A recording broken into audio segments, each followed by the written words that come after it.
बिस्मिल्लाहिर्रहमानिर्रहीम अस्सलाम वालेकुम। Welcome back my channel. तो क्या हाल चाल है मेरे प्यारे व्यूवर्स का। तमाम लोग अपने अपने घरों में खुशबाश और है खैरियत से होंगे।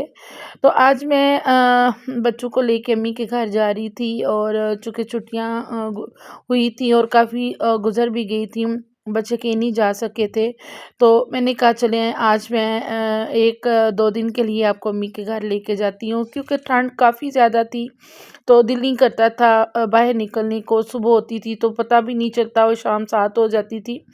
तो आज धूप निकली हुई थी तो मैंने कहा चले मैं आज आपको अम्मी के घर लेके जाती हूँ। तो ये मैं गुजरात पहुँच चुकी थी। रात को फिर मैं मेडिसिन, मेरी तबीयत काफ़ी ज़्यादा ख़राब हो गई थी तो मैंने रात को बाहर निकली। मैंने कहा चले सुबह नाश्ते के लिए भी सामान ले लेते हैं, और मेरे साथ जन्नत थी और समी था। मैंने सिस्टर ने कहा कि बाजी आप आती दफ़ा जो आपने नाश्ता करना है, उसने मुझे लिस्ट दी। तो कहती है ये आती दफ़ा ले आइएगा। ये रास्ते में ये जो बोस्टर है बहुत मज़े का है। ये आपके मैदे में उबार हो या खाना हज़म ना हुआ हो तो ये एक पी लेना, फ़ौरन से खाना हज़म हो जाता है और जायके में भी काफ़ी मज़े का है।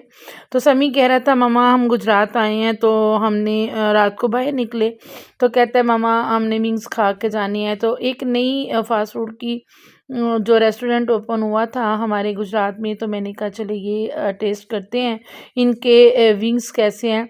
लेकिन बिल्कुल मज़ा नहीं आया था। विंग्स आ चुके थे, काफ़ी ज़्यादा हॉट थे और स्मेल भी आ रही थी, हमें बिल्कुल मज़ा नहीं आया था।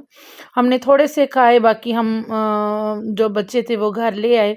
लेकिन ये कि काफ़ी ये तो एक बहुत ज़्यादा आम हो चुका है, हर कोई विंग्स नहीं बना सकता। हर फास्ट फूड में विंग्स को स्मेल के बगैर बनाना और ये क्रिस्पी हॉट नहीं बनाना हर एक के बस की बात नहीं होती। तो ये हम लोग खा रहे थे विंग्स, बिल्कुल मज़ा यहाँ पे नहीं आ रहा था हमें। इसके बाद अगले दिन सुबह हुई तो मैंने बाज़ार जाना था। मेरे कुछ मेहमान आ रहे थे सियालकोट से, तो मैं और मेरे साथ जन्नत नूर थी, तो हम लोग कुछ शॉपिंग भी करनी थी।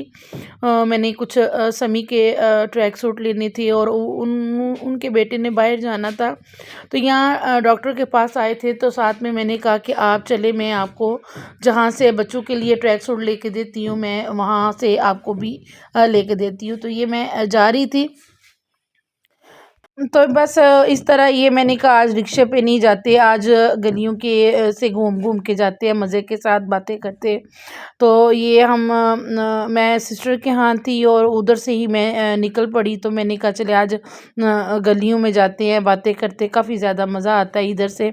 ये इसी वजह से तो हमारे वेट्स गेन हो जाते हैं कि हम लोग घर से रिक्शे पे बैठते हैं और उधर से रिक्शे पे आते हैं। बस इसी तरीके से ना हमारे वेट गेन होते हैं। हम लोग चलते चलते ये हम स्टेशन तक आए, आगे से हमने रिक्शा पकड़ा और फिर हमने जाना था फव्वारा चौक डॉक्टर तालब रहमत हॉस्पिटल में। तो ये देखिए स्टेशन की भी तमाम जो सड़कें हैं एक साइड उन्होंने बनाई है, फिर दूसरी साइड बनाई। इस तरह हम उनका वेट कर रहे थे। मैंने कहा सुबह नाश्ता भी नहीं जन्नत ने किया।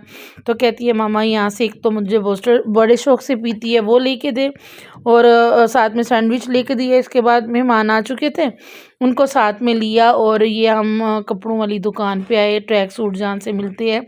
लेकिन उन्होंने बाहर जाना था ना, तो फिर कोट वगैरह लिए, कपड़े लिए। इसके बाद मेरे मेहमान आए थे सियालकोट से, उनको मैं ऐसे कैसे जाने देती, मेरे बहुत ख़ास मेहमान थे। तो फिर हमने यहाँ पे जो है बहुत ज़बरदस्त रेस्टोरेंट से हमने खाना खाया और स्वाद। ये देखिए रेस्टोरेंट है इनका, आप कभी जो गुजरात में मेरे देखने वाले रहते हैं वो इस रेस्टोरेंट में ज़रूर आएँ। आप यकीन जाने ये जो हमने कढ़ाई इनकी स्पेशल बनाई थी ना, इसकी जितनी ग्रेवी थी इसमें बादाम थे, बादाम का उन्होंने पीस के बनाए। लेकिन बहुत एक्सपेंसिव ये डिश इतनी सी थी, लेकिन बहुत मज़े की थी, बहुत मज़ा आया, बहुत ही ज़्यादा इस खाने में ज़ायक़ा था। यकीन जाने कि आप एक दफ़ा खाएं आपका दिल करेगा आप बार बार आए। ये रेस्टोरेंट जो है काफ़ी ज़्यादा एक्सपेंसिव है, बहुत मतलब हर चीज़ एक मिकदार में देते हैं, लेकिन बहुत मज़े की है। और इस तरह हम साथ में बातें भी कर रहे थे, खाना भी खा रहे थे, और यकीन जाने बहुत मज़े का था, बहुत मज़ा आया है यहाँ पे। तो इस तरह हम बातें करते रहे।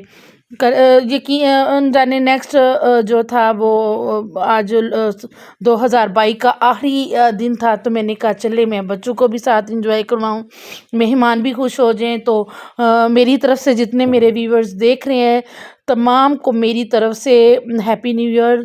अल्लाह ताला इस 2023 में मेरी और आपकी अल्लाह ताला तमाम मुश्किलात को दूर करे और हम सब के लिए आसानियाँ पैदा करे। तो इस तरह हमने खाना खाने के बाद हम लोग वापस आ गए थे और रास्ते में जो थे उन्होंने हमें रास्ते से उतार दिया और वो दोबारा उनकी अपनी कन्वेंस थी और वो सियालकोट चले गए। इसके बाद मैंने उनको कहा आप हमारे गुजरात में रुके, मैं बहुत सी और ब्रांडेड शॉप्स आपको दिखाती हूँ, लेकिन नहीं कि जो सियालकोट तो इससे भी हैवी है। लेकिन वो मेडिसिन लेने आए, साथ में उन्होंने शॉपिंग भी की और मैंने खाना खिलाया और इस तरह सारा दिन मेरा उनके साथ बहुत अच्छा गुज़रा, बहुत मज़ा आया उनके साथ और एक यादगार हमारा दिन था। 2022 हमारा आखिरी दिन बहुत यादगार और मज़े का दिन गुज़रा था। इसके बाद मैं वापस सिस्टर के घर आ गई थी और चूँकि मैंने कोशिश की थी कि मैं घर वापस आ जाऊँ, लेकिन बच्चों ने भी कहा और साहब ने कहा कि आज आप यहाँ पे रुकेंगी, क्योंकि मेरा भाई भी इस्लामाबाद से आ रहा था, तो इसी बहाने उससे भी मुलाकात हो जाती। तो सब बहन भाई मिलके नया साल का नया दिन भी मनाते, खुश होते। और चूँकि मेरी रात को तबीयत काफ़ी ज़्यादा ख़राब हो चुकी थी, मेरा ब्लड प्रेशर काफ़ी ज़्यादा हाई हो गया और मैं ज़्यादा देर वहाँ पे रुकी नहीं और फिर नेक्स्ट डे मैं घर वापस आ गई थी। और मैं ये मेरा कल और परसों का व्लॉग है, मैं अपलोड नहीं कर सकी क्योंकि मेरी तबीयत ज़्यादा ख़राब हो चुकी थी। तो अब मेरी काफ़ी तबीयत बेहतर है, तो मैंने कहा मैं आज ये व्लॉग अपलोड करती हूँ ताकि आज मेरा जो मैंने व्लॉग आप तक पहुंच सके। तो आप मेरे व्लॉग को ज़रूर सब्सक्राइब किया करें, लाइक और शेयर किया करें। आप लोगों की मोहब्बत ही मुझे कामयाबी की तरफ लेके जाएगी। तो आज का मेरा व्लॉग आपको कैसा लगा मुझे ज़रूर बताइएगा, सब्सक्राइब कीजिएगा, लाइक कीजिएगा और अपने फैमिली फ्रेंड में शेयर कीजिएगा। अपनी बहुत सी मोहब्बत और दुआ में याद रखिएगा। अल्लाह हाफिज़।